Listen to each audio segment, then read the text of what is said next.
ओम श्री परमात्मने नमः। ओम श्री गुरुभ्यो नमः।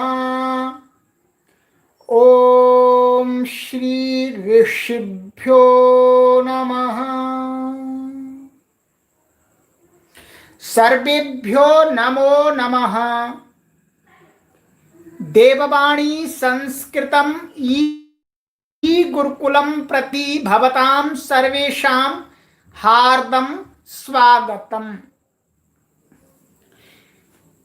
देववाणी संस्कृतम ई गुरुकुलम में आप सभी महानुभावों का हार्दिक स्वागत है।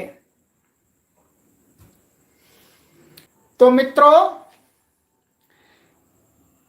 जो संस्कृत भाषा की नींव थी, उस नींव को हम पक्की कर रहे हैं आपकी। आज पूरी नींव भर जाएगी। आज पूरी नींव भर देंगे, फिर उसके ऊपर मकान बनाना आरंभ करेंगे। अच्छी पक्की वाली ईंटों से हमने नींव भरी है। कच्ची वाली ईंट नहीं लगाई, पक्की वाली ईंट लगा रहे हैं, जो कभी गलेंगी नहीं, कभी हिलेंगी नहीं। तो आज हम कुछ बचे हुए जो वर्णों के स्थान के सूत्र हैं उनको पढ़ेंगे। कल पढ़ाया था, वो सबको समझ में आ गया है। और बहुत सारे पाठकों ने भेजा है, परंतु बहुत सारे बचे भी हैं, उनको भी भेजना चाहिए। आप भेजेंगे, लिखेंगे, तभी आपको संस्कृत भाषा आएगी। चाहे संस्कृत का कोई भी भाषा आप पढ़ेंगे, आपको थोड़ा तो प्रैक्टिस करनी पड़ेगी। होमवर्क दिया जाता है, उसको करना होगा, तभी आपको 2 वर्ष में संस्कृत आएगी। अब आप कहें कि हमें तो कुछ भी ना करना पड़े, ये गुरुजी सारा कुछ पढ़ा दें। तो गुरुजी पढ़ाएंगे तो गुरुजी को ही आएगा। आप जितनी मेहनत करोगे जी, उतना ही आपको आएगा। ये हम पहले कह देते हैं। आप ज्यादा मेहनत करेंगे तो ज्यादा आएगा, और कम मेहनत करेंगे तो कम आएगा। हम तो पूरा पढ़ा रहे हैं जी, समझा समझा करके। ठीक है, हम तो अपने ज्ञान को भी बढ़ा रहे हैं और आपके ज्ञान को भी बढ़ाना चाहते हैं। परंतु सभी लोग लिखिएगा, लिखिएगा। आप हमको भेजते हैं, तब हम ये बात कहते हैं कि सभी लोग नहीं लिख रहे हैं, आधे से कम लोग लिख रहे हैं। पर जो लिख रहे हैं वो सही लिख रहे हैं, सही लिख रहे हैं। और जो नहीं लिख रहे हैं वो भी लिख के भेज दें। जितना भी कार्य हो गया अभी तक, उसको सबको लिख करके भेजें। थोड़ा तो कार्य देते हैं हम, तो उसको लिख करके भेजिएगा हमें, जिससे हमें भी जांच हो जाए कि आप कक्षाओं को ठीक प्रकार से पढ़ रहे हैं। अभी शुरुआत में आप थोड़ी सी मेहनत कर लेंगे तो आपकी गड्डी ठीक से चल जाएगी, फिर हिलेगी नहीं। और अभी थोड़ा सा गड्डी डगमगा गई, फिर आगे चलना मुश्किल है। हम आपको छोड़ना नहीं चाहते, 2 वर्ष तक पकड़ के रखना चाहते हैं जी। ठीक है, इसलिए हम आपको बार बार बोल रहे हैं। तो आज हम आगे के स्थानों को पढ़ना आरंभ करते हैं। कुछ 1-2 शंकाएं आई हैं, उसको हम इनके पढ़ाने के बाद में कंप्लीट कर दें प्रकरण। उसके बाद में जो प्रश्न पूछे गए हैं उनका उत्तर देंगे। चलिएगा, कल हमने पढ़ लिया था सूत्र उपू पद्मानीयाः ओष्ठ्याः, ये पढ़ लिया था। अब उससे आगे महर्षि पाणिनि जी हमें उपदेश करते हैं, कहते हैं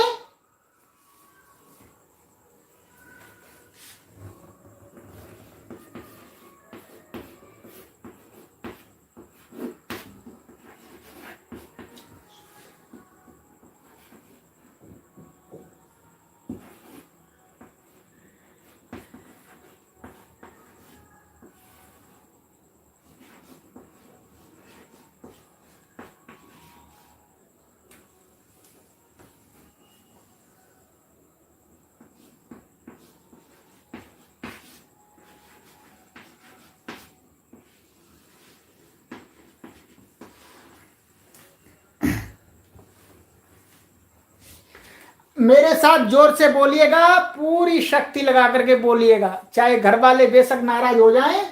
बोलिएगा, अनुस्वार यमा नासिक्याः, अनुस्वार यमा नासिक्याः, अनुस्वार यमा नासिक्याः। ये सूत्र है, ठीक है, ये सूत्र है। अब हम इसका अर्थ बताते हैं आपको क्या है। आपको दिख रहा होगा जी, एक शब्द तो दिख रहा है, ये अनुस्वार। अनुस्वार तो आप जानते हैं, हमने आपको बता दिया है, बिंदी नहीं बोलना। क्या बोलना है आपको? अनुस्वार। ये क्या है? अनुस्वार। और कहते हैं यम। यम हमने आपको बताए हैं, तो उनमें से यम कितने थे? 4 थे। 4 थे, तो एक को हटाएंगे, एक को हटा देंगे, ठीक है। क्योंकि एक को आप कहेंगे पाणिनि जी तो कहीं कहा नहीं है, तो क्यों हटाएंगे? तो ये हमको आचार्य परंपरा से, गुरु परंपरा से उपदेश प्राप्त होता है। और क्या हटाना है, क्या रखना है, ये हम गुरुओं से प्राप्त करते हैं। अब आपको बताते हैं, फिर आप बताना आगे। तो जो हमारे पास 4 यम थे, उसमें से हम एक यम को छोड़ देंगे, जो अंतिम वाला था र, ठीक है। तो अब देखिएगा, ये था आपका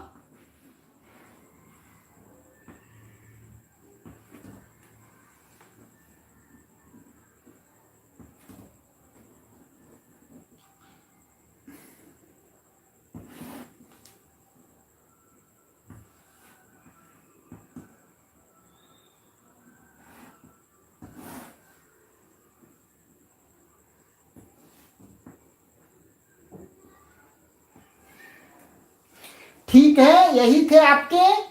एक तो अनुस्वार हो गया जी, और ये 3 आपके यम हो गए, ये यम हो गए, ठीक है। तो कहते हैं अनुस्वार का और इन यमों का उच्चारण कहां से करना चाहिए? नासिका से। नासिक्याः, नासिका इनका स्थान बता दिया जी। अब नासिका से करना है, अर्थात इनके उच्चारण में कहां से वायु निकलेगी, उच्चारण कहां से होगा? नासिका से, ठीक है। अब जैसे आप ये मानिएगा, हम आपको एक शब्द देते हैं जिसका आप उच्चारण भी बहुत करते हैं, ये है संस्कार। संस्कार, ठीक है, क्या है? संस्कार। तो नासिका से अनुस्वार का उच्चारण हो रहा है, ये वेद में प्रयुक्त होता है, ठीक है, ये भाषा में भी प्रयुक्त होता है।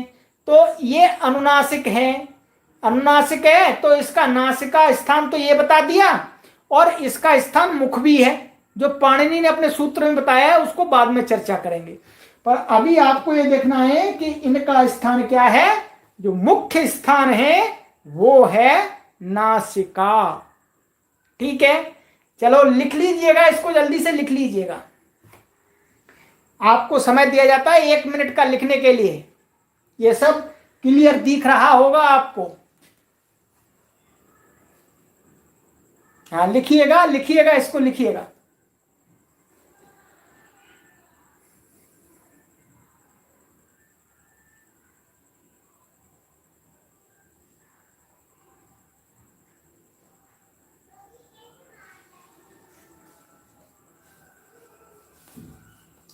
चलिए, अब इसको हटाते हैं, ये आपको समझ में आ गया जी। अब महर्षि पाणिनि जी ने और दया कर दी हमारे ऊपर, कहते हैं आगे चलो और बताते हैं, कुछ बचा, जो कुछ बचा है उसको ही बताते हैं। तो कहते हैं आगे, ये दैतौ कंठ्य तालभ्यौ,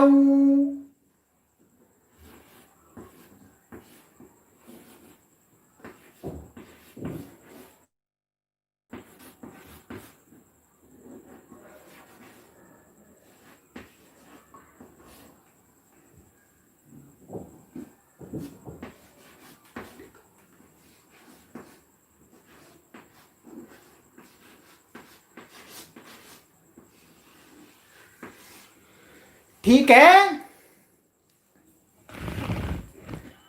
ये आपको स्पष्ट दिख रहा है? एक बार बताइएगा, कमेंट करके बताइएगा। ये साफ, ये लाइट की रोशनी तो नहीं पड़ रही इस पर? नहीं तो हम इसका फिर थोड़ा लोकेशन चेंज करेंगे। बताइएगा जल्दी से, ये स्पष्ट लिखा हुआ दिख रहा है? अस्तु, ठीक है। मोहित यादव जी, धन्यवाद धन्यवाद।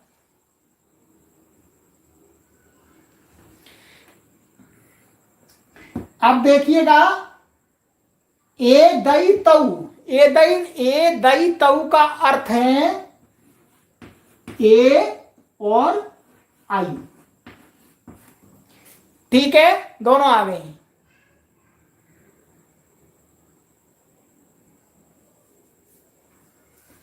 तो ए आई, तो ये कितने प्रकार की? ये भी दो हैं, दीर्घ प्लुत, और ये भी दीर्घ प्लुत। ठीक है,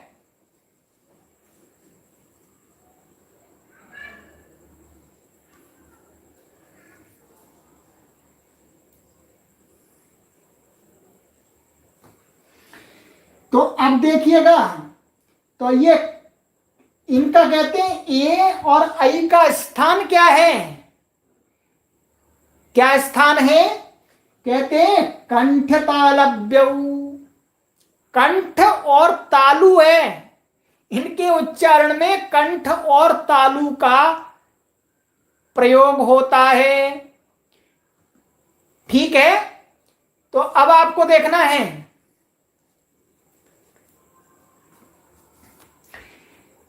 ये कैसे, क्योंकि ये दोनों, ये और ये, इसमें कैसे मिलकर के बने? ये आ और क्या, आ अथवा ये प्लस ई और ई, इससे मिलकर के ये बना है।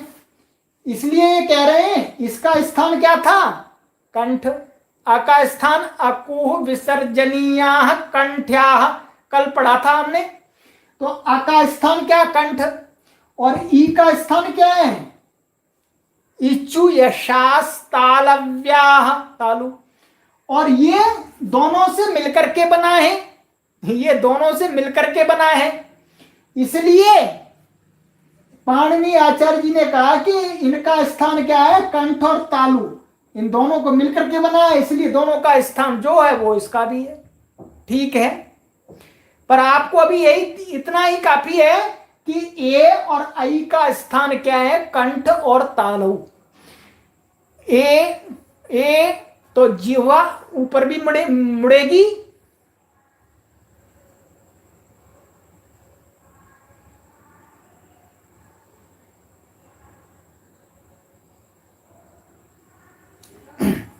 तो ऊपर भी मुड़ेगी, और कंठ का जो जिह्वा का मूल है, जो काकल, वहां पर आपको दबाव लगाना पड़ेगा, तब इसका उच्चारण होता है ए आई, इस प्रकार से। ठीक है, और ये आप हो गया, लिख लीजिएगा इसको रहने दीजिएगा। ठीक है, अभी इसको आगे बता रहे हैं। अभी तो इन दोनों का स्थान क्या है? कंठ और तालु।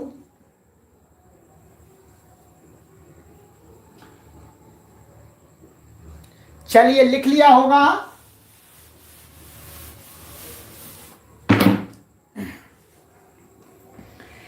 अब कहते हैं, आगे सूत्र कहते हैं ये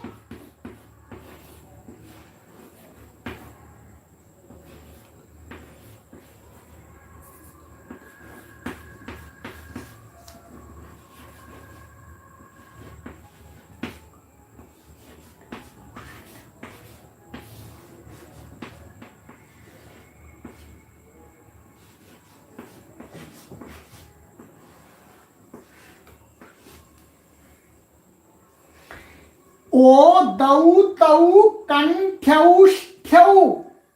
ठीक है, तो कहते हैं ओ दऊ तऊ कंठ्यौष्ठ्यौ, तो इसमें क्या कहते हैं? ये ओ और औ,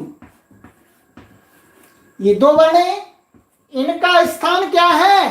कहते हैं कंठ और ओष्ठ। क्या स्थान है? कंठ और ओष्ठ। ओ दऊ तऊ कंठौष्ठ्यौ, तो ओ और औ इनका स्थान क्या है? कंठ और ओष्ठ। आप बोलेंगे तो क्यों? क्योंकि इसमें आ मिला हुआ है और उ मिला हुआ है। तो क्या है ये? आ अथवा आ प्लस उ अथवा उ मिलकर के क्या बनता है? ये ओ। इसलिए अ का स्थान आपको बता दिया हमने, अकुह विसर्जनीयाः कंठ्याः। और उ का स्थान क्या था? उपू पद्मानीया ओष्ठ्याः, उसका ओष्ठ बताया था हमने। तो अब इन दोनों का स्थान जो है वो इसका स्थान होगा। इसी प्रकार से ये भी बना हुआ है, इसमें ओ मिला हुआ है और अ मिला हुआ है, ये आगे बताएंगे। तो ये आपको ध्यान हो जाना चाहिए कि ओ और औ का स्थान क्या है? कंठ और ओष्ठ। इसको भी लिख लीजिएगा, ठीक है? लिखिएगा, थोड़ा सा लिखिएगा।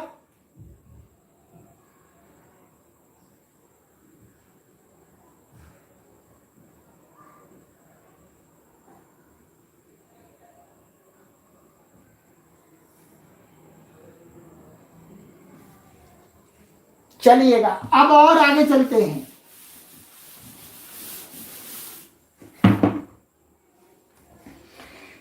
आगे कहते हैं कि नमाः स्वस्थान नासिका स्थानाः। देखिएगा,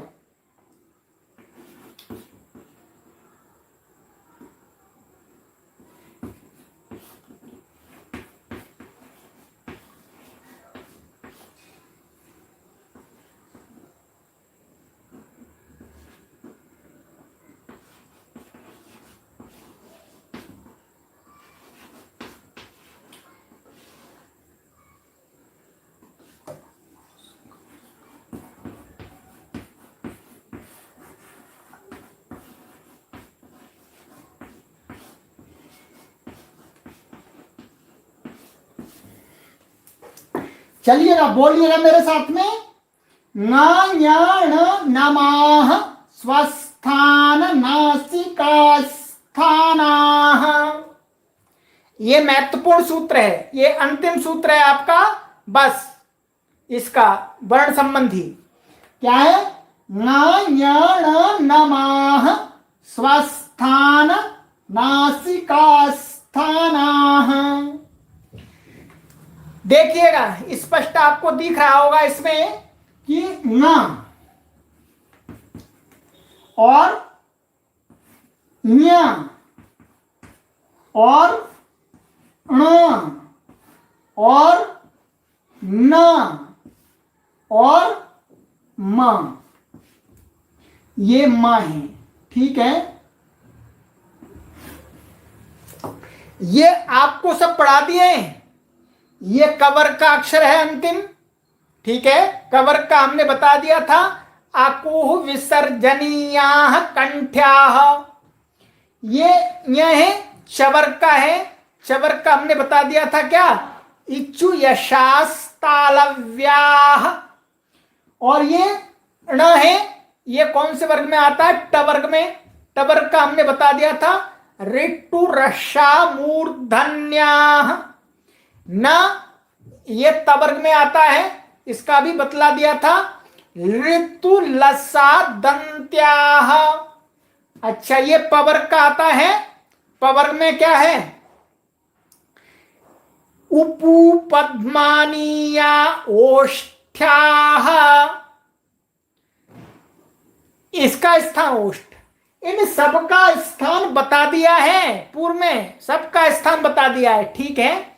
परंतु इसके साथ साथ में ये कहते हैं कि ये वर्ग के 5वें अंतिम अक्षर हैं। ये क वर्ग का अंतिम अक्षर है, और ये च वर्ग का अंतिम अक्षर है, और ये ट वर्ग का अंतिम अक्षर है, और ये त वर्ग का अंतिम अक्षर है, और ये प वर्ग का अंतिम अक्षर है। ठीक है, अब ये देखिएगा, ये क्या कह रहे हैं, इनका अपना स्थान बता दिया था मैंने, अभी सूत्र भी बोल दिया, सबका स्थान बता दिया गया है। तो कहते हैं स्वस्थान, इनका जो अपना स्थान है, इनका जो अपना स्थान है, और इसके अलावा थोड़ा सा और भी है थोड़ा सा और भी है। क्या है, कहते हैं नासिका स्थान, इनका अपना स्थान और नासिका भी स्थान है, सबका नासिका स्थान भी है। अब आपको यह समझ में आ जाना चाहिए कि इनका अपना स्थान और नासिका स्थान। अब ये आपको कल लिख करके मुझे भेजना है कि इसका क्या क्या स्थान है। मैं एक का बतला देता हूं, अभी बतला दिया है। इसका कंठ स्थान है और नासिका स्थान है, दो स्थान हो गए इसके। इसी प्रकार से इसका इसका इसका इसका आपको लिखना है पूर्व सूत्र में जो पढ़ा दिया गया है उसके अनुसार।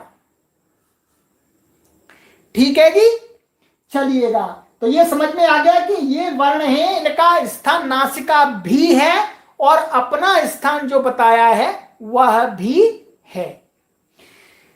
तो वर्णों के विषय में जो भी कुछ बताना था वो बता दिया।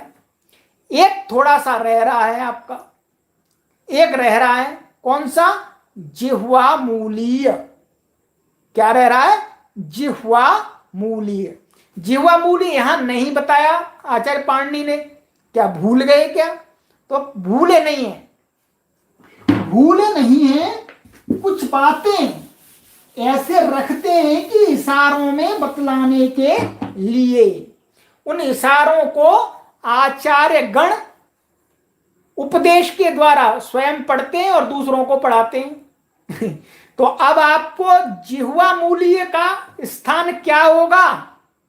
तो जिह्वा मूलीय का स्थान पाणिनि जी ने इशारा किया है कि उसका स्थान क्या होता है, कंठ।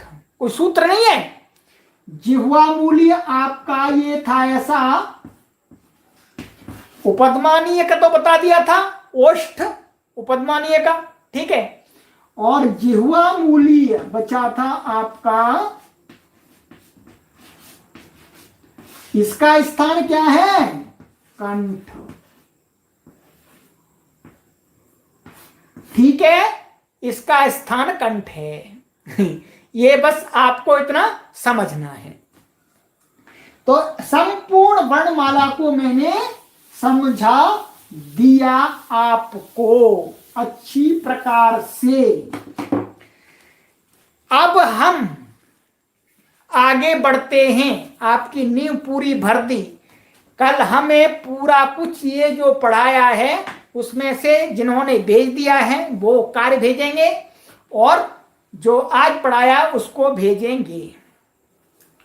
अब एक महान भाव ने मेरे से श्लोक, जो मैंने शुरू में श्लोक आपको पढ़ाया था उसका अर्थ पूछा है, तो कोई बात नहीं, अर्थ को हम दोबारा लिख करके बतला देते हैं जिससे आपका भी पुनः आवृत्ति हो जाएगी।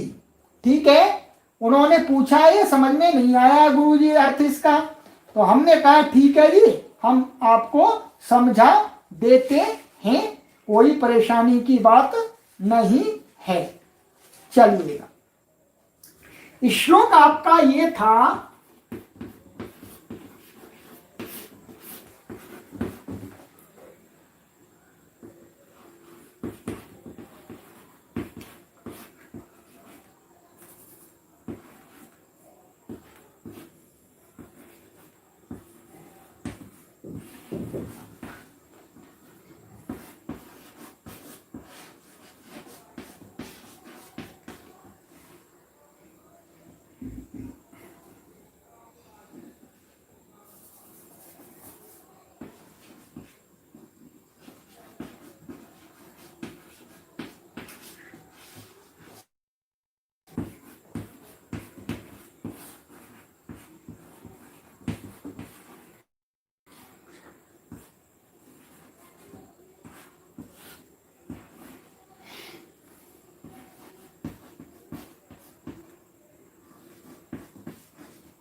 देखिएगा, अक्षरम नक्षरम विद्यात् अश्नोतेर्वा सरोक्षरम वर्णम वाहु पूर्व सूत्रे किमर्थम उपदिश्यते। इसका अर्थ बताऊंगा केवल, उन्होंने अर्थ पूछा है। कहते हैं अक्षरम नक्षरम विद्यात्, अक्षर को, अक्षर मीन्स जो वर्ण है, लेटर है, उसको कैसा जानना चाहिए? नक्षरम, वो कभी नाश को प्राप्त नहीं होता है। जो भी मैं वर्णों का उच्चारण कर रहा हूं वो कभी नष्ट नहीं होते हैं, ये आकाश में व्याप्त हो जाते हैं। अश्नोतेर्वास सरोक्षरम, और क्या है? ये सब जगह व्याप्त होने का इसका स्वभाव है। ये यहां से निकलता है और सब जगह व्याप्त हो जाता है। और ये मैंने पहले भी बताया था कि ये व्याप्त हो रहा है इसलिए आपके यहां पर पहुंच पा रहा है। यदि व्याप्त नहीं होगा तो नहीं पहुंच सकता। ठीक है, हाँ, व्याप्त सब जगह हो गया। अब उसको ग्रहण करने का साधन जहां होगा वहां वो प्रकट हो जाएगा, नहीं तो वो व्याप्त रहेगा। आप कहते हैं वर्णम वा आहु पूर्व सूत्रे, जो कहते हैं पाणिनि आचार्य जी से पूर्व में जो आचार्य गण थे, तो आचार्य पाणिनि से भी बहुत पूर्व में बहुत अनेक आचार्य हुए व्याकरण के, वो इसको वर्ण भी कहते थे। जैसे हम भी वर्ण बोलते हैं, तो वर्ण अर्थात अक्षर भी इसी का नाम है और वर्ण भी इसी का नाम है। दोनों पर्यायवाची शब्द हैं, चाहे वर्ण कहिएगा चाहे कहिएगा अक्षर। किमर्थम उपदिश्यते, इसका उपदेश क्यों कर रहे हैं, ये हमने सारा कुछ आपको बता दिया कि वर्णों का स्थान क्या है। ये जानकारी नहीं है आप लोगों को, हमको जानकारी नहीं होती है, इसलिए इसका उपदेश किया जाता है। ठीक है, तो ये श्लोक का अर्थ मैंने समझा दिया। अब हम आगे चलते हैं,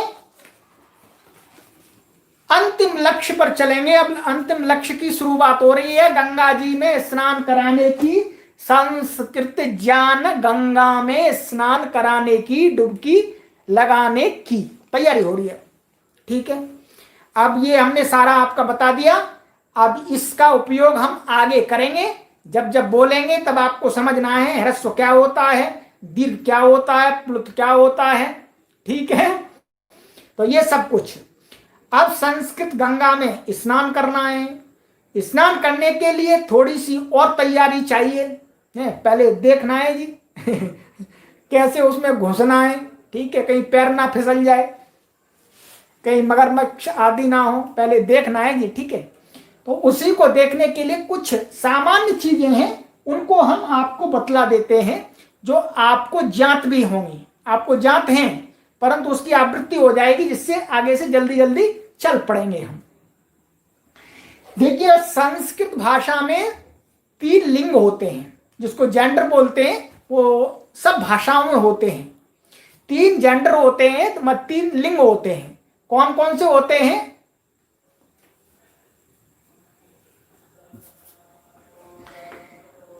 पुल्लिंग,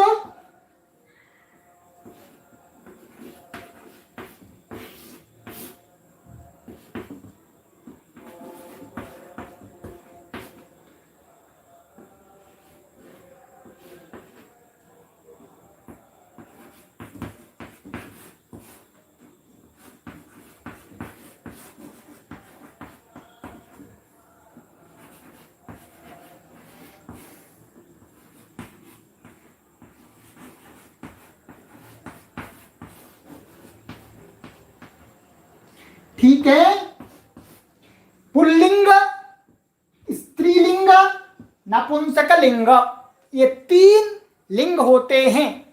ठीक है, जिसको आप इंग्लिश में बोलते हैं, इसको क्या बोलते हैं?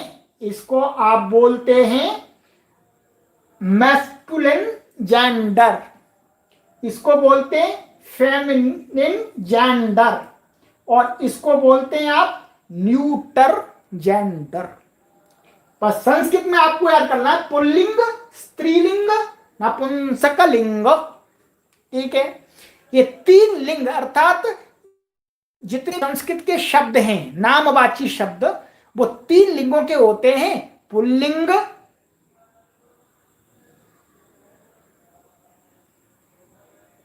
क्षमा चाहेंगे, आज मेरे से गलती हुई है कि मैं इसको अनलिस्टेड नहीं कर पाया जल्दी में, थोड़ा सा विलंब होने के कारण से जल्दी जल्दी मैंने, तो वो पब्लिक हो गया है, इसलिए दिक्कत आ रही है। पर आप उनकी तरफ ध्यान मत दीजिएगा, मैं समझ रहा हूं। ये अब क्या करें, हम इसको अपना ऐसे शब्द नहीं बोलना चाहते, उनको करने दीजिए, कोई दिक्कत नहीं। आप मेरी आवाज को सुनिएगा, इनके कमेंटों का कोई भी महत्व नहीं है।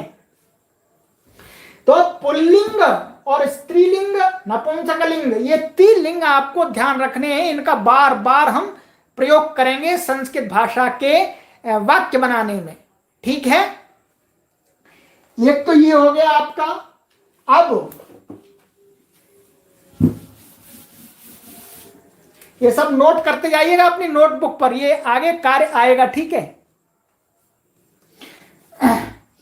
अब वचन, हिंदी में कितने वचन होते हैं? एक वचन और द्विवचन। वह जाता है और वे जाते हैं।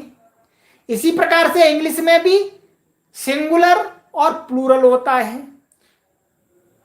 परंतु संस्कृत में 3 वचन होते हैं जी। 3 होते हैं, एक वचन, द्विवचन और बहुवचन। ये थोड़ी सी खासियत है, विशेषता है संस्कृत में। हिंदी में तो एक वचन और बहुवचन छुट्टी, द्विवचन नहीं होता है। तो आप देखिएगा वचनों को भी आपको, जिसको आप नंबर बोलते हैं, तो आपको याद रखना है एक वचन। ये पारिभाषिक शब्द हैं एक तरह से, जिनका हम बार बार अब आगे प्रयोग करने वाले हैं। उनका अर्थ आपको समझ में आना चाहिए, इसलिए मैं बता रहा हूं। एक वचन, इसको संस्कृत में बोलते हैं एक वचनम, और द्विवचनम,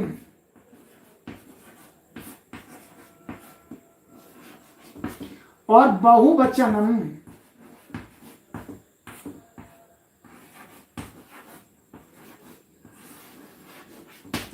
ठीक है जी। इसको इंग्लिश में आप बोलते हैं सिंगुलर,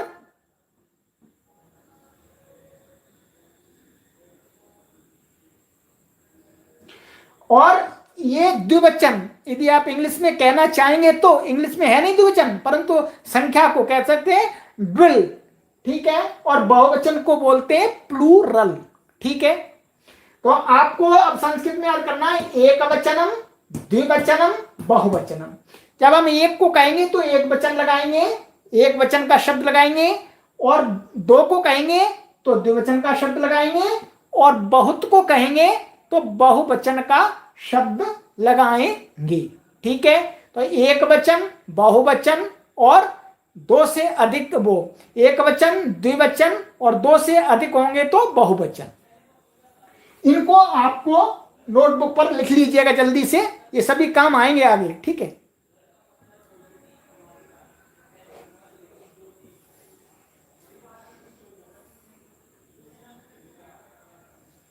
चलिएगा आगे चलते हैं। अब क्या है, ये हो गया आपका। अब क्या है, अब हम आते हैं, जैसे आप जिसमें पढ़ते हैं वो सब पढ़ा हुआ है आपने। क्या होता है हिंदी में पढ़ते हैं प्रथम पुरुष, अथवा जिसको अन्य पुरुष बोलते हैं, और मध्यम पुरुष और उत्तम पुरुष, ये हिंदी में आप बोलते हैं। वही संस्कृत में वैसा का वैसा ही है। क्या है? प्रथम पुरुष, मध्यम पुरुषः और उत्तम पुरुषः। ठीक है, प्रथम पुरुष, मध्यम पुरुषः, उत्तम पुरुषः। अब मैं आपको इसको समझाता हूं कि किसको प्रथम पुरुष बोलते हैं, किसको मध्यम पुरुष बोलते हैं, किसको बोलते हैं उत्तम पुरुष। प्रथम पुरुष क्या होता है? थर्ड पर्सन, जिसको आप इंग्लिश में क्या बोलते हैं? Third person. और मध्यम पुरुष क्या होता है? Second person. उत्तम पुरुष क्या होता है? First person.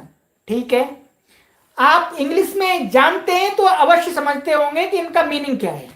चलिएगा, अब इनका मीनिंग भी हम आपको समझाते हैं, ये समझने वाली चीज है। उत्तम और मध्यम, मैं आपको पढ़ा रहा हूं, आपको सबको पढ़ा रहा हूं, ठीक है, इस परिभाषा को घटाइएगा, इसको समझिएगा। मैं आपको पढ़ा रहा हूं, तो मैं क्या हो गया, उत्तम पुरुष मैं, और आपको माने तुम सभी को, माने तुम सभी को हिंदी में नहीं बोलेंगे, हिंदी में सभ्य भाषा में बोलेंगे आप सभी को, तो आप सभी को, तो आप सब क्या हो गए, मध्यम पुरुष। और मेरे और आपके अतिरिक्त जो भी कुछ बताया जा रहा है दुनिया में, जो भी कुछ है जिसके विषय में हम बात करेंगे दोनों, वह सब क्या होगा, प्रथम पुरुष। ठीक है, मैं बता रहा हूं प्रथम पुरुष, मध्यम पुरुष, ये सारी चीजें क्या है, ये सब प्रथम पुरुष में चले गए। ठीक है, ये चौक है, ये पुस्तक है जी, इस पुस्तक को मैं पढ़ा रहा हूं, तो आपको पढ़ा रहा हूं, आप मध्यम पुरुष है, मैं उत्तम पुरुष हूं, और ये सारी चीजें क्या हैं, प्रथम पुरुष हैं। इसको ऐसे भी कह सकते हैं, जब दो व्यक्ति आपस में बात करते हैं तो जिस विषय में बात करते हैं वो सब कुछ क्या होता है, थर्ड पर्सन, प्रथम पुरुष। और आपस में बात करने वाला जो बात कर रहा है वो फर्स्ट पर्सन, और जिसके साथ बात कर रहा है वह मध्यम पुरुष, सेकंड पर्सन। ठीक है, सरल भाषा में समझाया आपको, अब समझ में आ जाना चाहिए। ठीक है, चलिए अब आगे हम चलते हैं। ये पुरुष भी मैंने आपको समझा दिया, इसका बार बार प्रयोग होगा इसलिए समझाया जा रहा है।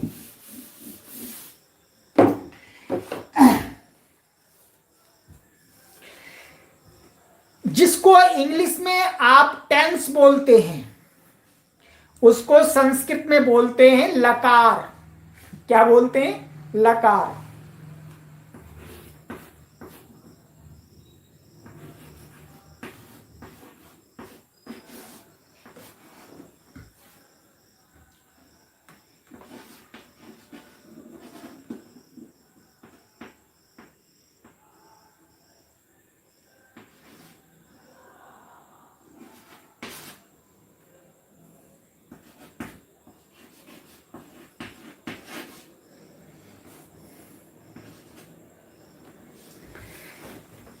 ये जो टेंसेस और जो मूड्स होते हैं इनको संस्कृत में बोलते हैं लकार। ठीक है, बहुत सारे होते हैं मूड्स आपके, जैसे शुड हो गया, मस्ट हो गया, और क्या बोलते हैं उसको, मे हो गया, कैन हो गया, कुड हो गया। ये क्या है, मूड्स है। टेंस क्या है, प्रेजेंट टेंस जो होता है, पास्ट टेंस और फ्यूचर टेंस, इन सबको संस्कृत में क्या बोलते हैं, लकार। इसके भेद होते हैं, इंग्लिश में भी कई भेद हैं, उस प्रकार से इसके भी भेद होते हैं। तो संस्कृत भाषा में 5 का अधिक प्रयोग होता है। ठीक है, आज थोड़ी सी नई बात है पर आप उसको ध्यान रखना पड़ेगा। क्या 5 भेद होते हैं, तो कौन कौन से होते हैं उसको मैं बतला देता हूं आपको। ठीक है, जो ये सारी बातें आपको जो मैंने पीडीएफ भेजी है संस्कृत शिक्षा भाग 1, उसमें सब कुछ लिखा हुआ है आवश्यक निर्देश में। पुस्तक पढ़ाने से पहले आवश्यक निर्देश दिए गए हैं, तो उन वहां पर भी आप देख करके सहायता ले सकते हैं। सबको पुस्तक भेजी गई है, और जिसको यदि पुस्तक नहीं भेजी गई है तो वह मेरे से व्हाट्सएप से ले लें। तो अब देखिएगा, ये 5 हैं। लट लकार है एक आपका, जिसको लट बोलते हैं, लट लकार, और आपका लोट लकार, और आपका लंग लकार, और विधिलिंग लकार,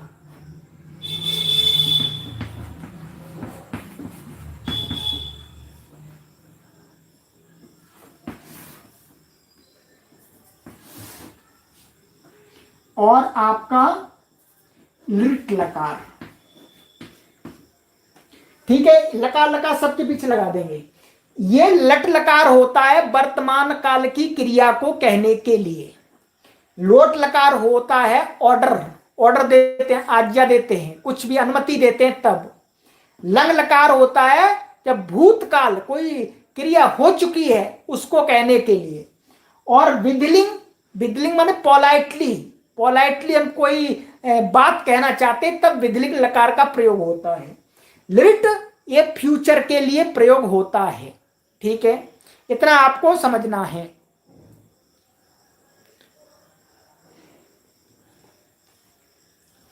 तो अब ये आपको मैंने एक लकार के निर्देश बता दिए, ये कहां कहां होने हैं। ठीक है,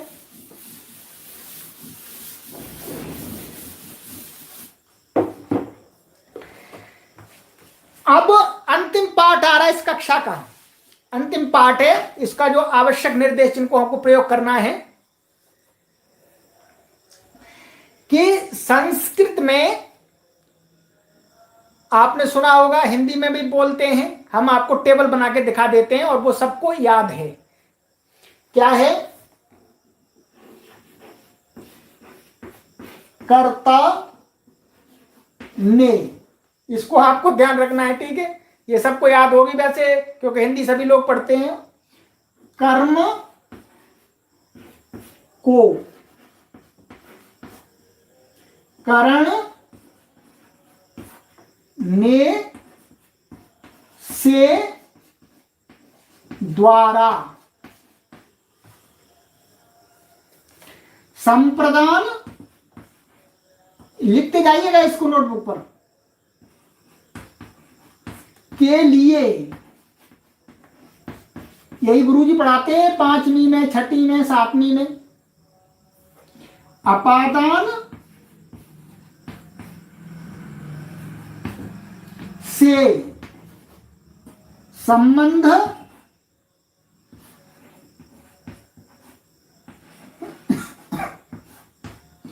का की के और अधिकरण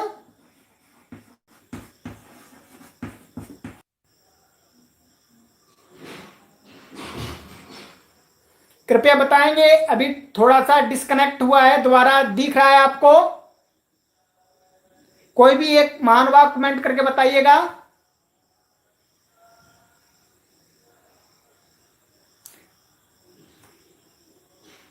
हाँ, अस्तु अस्तु। तो अधिकरण में पर, ठीक है, और आपको संबोधन,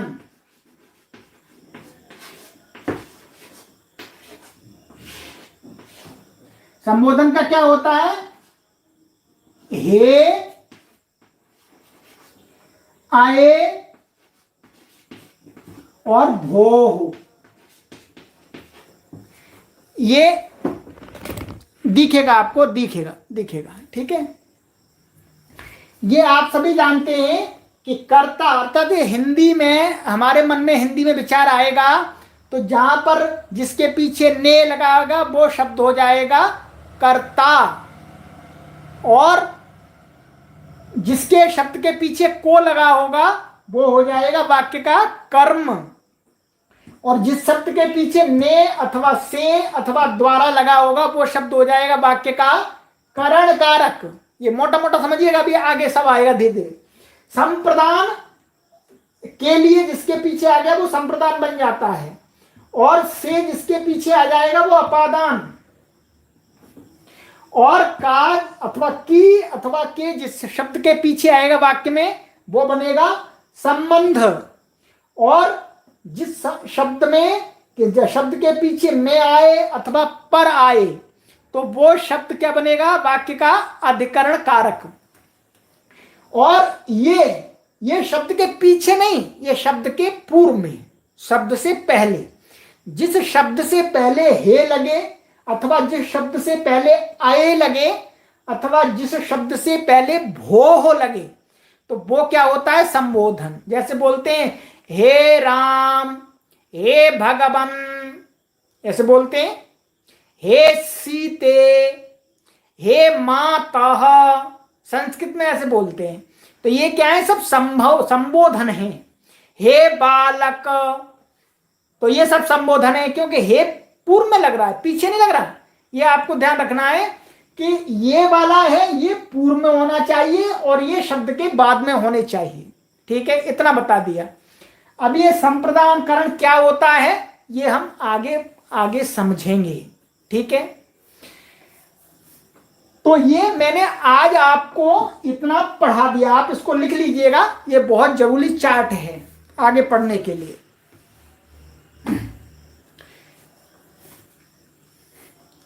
तो इतना आज आपको पढ़ाया गया है। किसी को कोई प्रश्न हो तो कल पूछिएगा।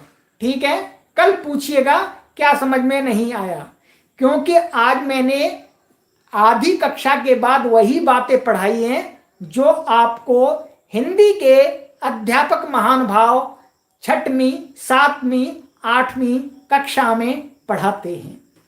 और इंग्लिश में भी, इंग्लिश में शुरू से पढ़ा देते हैं, 3री से 4थी से 5वीं से ये सारी बातें आपको पढ़ाई जाती हैं। परंतु अब आपको पढ़े हुए बहुत समय हो गया, जब बहुत समय हो गया तो भूल जाते हैं, हर कोई भूल जाता है। हमको तो इसलिए याद है क्योंकि हमारा तो दिन रात यही काम है। अब तो उसके स्मरण के लिए आपको ये बताया गया है। फिर भी आपको जल्दी से स्मरण नहीं आती है, कोई चिंता नहीं करनी। आज का जो आधी कक्षा है जहां से मैं चला है, इसमें से कुछ भी समझ में नहीं आया, कोई चिंता नहीं करनी। पहले वाला समझ में आना चाहिए। ये वाला पार्ट आपको समझ में नहीं आया है तो आपको बिल्कुल भी चिंता नहीं करनी, क्योंकि इन बातों को मैं बार बार बताऊंगा आगे की कक्षा में। ये तो मैंने इसलिए बता दिया है, एक बार आपकी आवृत्ति करा देते हैं, आपके पुराने संस्कारों को पुनः उद्बुद्ध करा देते हैं, जिससे सरल समझने में सरलता हो जाए। ठीक है, चलिएगा, आज की कक्षा को हम यहीं विराम देंगे। अब आपको यह कार्य दिया गया है। अच्छा जी, अब आपका अवकाश आ गया। आप कहेंगे किसका अवकाश? अब शनिवार, रविवार और सोमवार, उसके लिए आपको यह होमवर्क दिया है कि जितना भी पीछे, आज ये 5वीं कक्षा है, तो आपको यदि समय मिलता है तो इन 5 कक्षाओं को एक बार पुनः देख लीजिएगा। ठीक है, इन 3 दिनों के अंदर। फिर आगे की कक्षा में हम आपको संस्कृत के वाक्य बनाना, शब्दों को स्मरण कराना, शब्दों के रूपों को स्मरण कराना, धातु के रूपों को स्मरण कराना और वाक्य बुलवाना सिखलाना आरंभ करेंगे। हम पहली कक्षा से ही आपको संस्कृत के छोटे छोटे वाक्य बुलवाना आरंभ कर देंगे, जिन्हें आप अपने घर में बोलिएगा। ठीक है, और फिर हम आपको और भी अच्छी संस्कृत के नियम और कानून जो भी हैं वो सब बताएंगे, धीरे धीरे प्रैक्टिस कराएंगे। आपको हजारों की संख्या में वाक्यों का निर्माण कराना है। हजारों की संख्या में वाक्यों का निर्माण आप करेंगे, तब आपके भाषा में धारा प्रवाह आएगा। बोलने में और लिखने में प्रैक्टिस करनी पड़ेगी। हजारों वाक्यों को हम देंगे आपको, 20-20, 30-30, 40-40, 50-50 वाक्य हम आपको देंगे। फिर आपको मैं हैंड राइटिंग से लिख करके स्कैन करके आपको ग्रुप में भेजूंगा चेक कराने के लिए। तब आप संस्कृत के प्रकांड विद्वान और विदुषी बनेंगे। चलिएगा, हम सभी परमात्मा से प्रार्थना करते हैं कि हे परमपिता परमेश्वर, हम ऋषियों की इस भाषा को पढ़ करके अपने जीवन को सफल बनाएं। ये भाषा जीवन को सफल बनाने वाली है।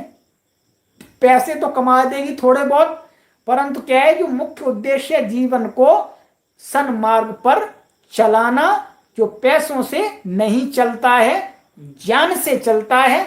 और वो भी कौन सा ज्ञान? ऋषियों का ज्ञान। किसका ज्ञान? ऋषियों का ज्ञान हमको सन्मार्ग पर ले चलता है। तब हमको आनंद आता है।